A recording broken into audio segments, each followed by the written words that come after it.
Welcome to Teacher Ava's class. Our lesson is about the sum of the terms of an arithmetic sequence. In solving for the sum of the terms of an arithmetic sequence, we will use the two formulas. S sub n, S means sum, is equal to n over 2 times the quantity of a sub 1 plus a sub n. And the other one is S sub n equals n over 2 times the quantity of 2a sub 1 plus the quantity of n minus 1 times d. So we will use the first formula if the last term is given. If the last term is not given, you will use the other formula.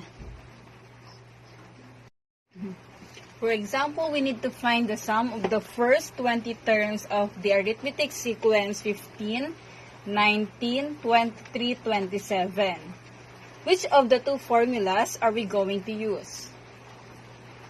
Are we going to use this formula or this formula? Okay, in this case, we will use this formula because the last term is unknown or not given. So let us identify the given in this example. We have n. The number of terms here is 20. We also have the a sub 1, which is 15.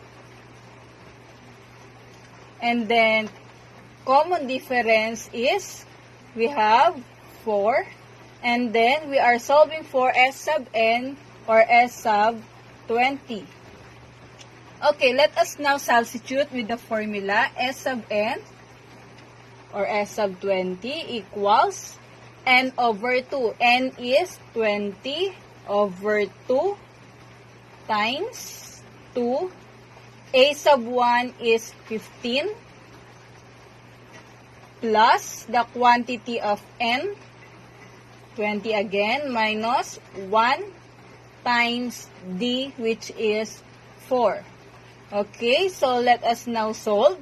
20 divided by 2 or 20 over 2, the answer is 10 times 2 times 15, the answer is 30 plus 20 minus 1, that is 19, and then copy yung 4. So let us now solve 19 times 4. So 19 times 4, the answer is 76. Okay, so let us add 30 plus 76. The answer is 106. 10 times 106, S sub n or S sub 20 equals 1060. Therefore, the sum of the first 20 terms of the arithmetic sequence 15, 19, 23, 27 is 1060. For example, find S sub 10 if A sub 1 is 65, A sub 10 is equal to 101. What formula are we going to use? Are we going to use this formula or this formula? In this example, the last term is given, so we will use this formula S sub n equals n over 2 times a sub 1 plus a sub n.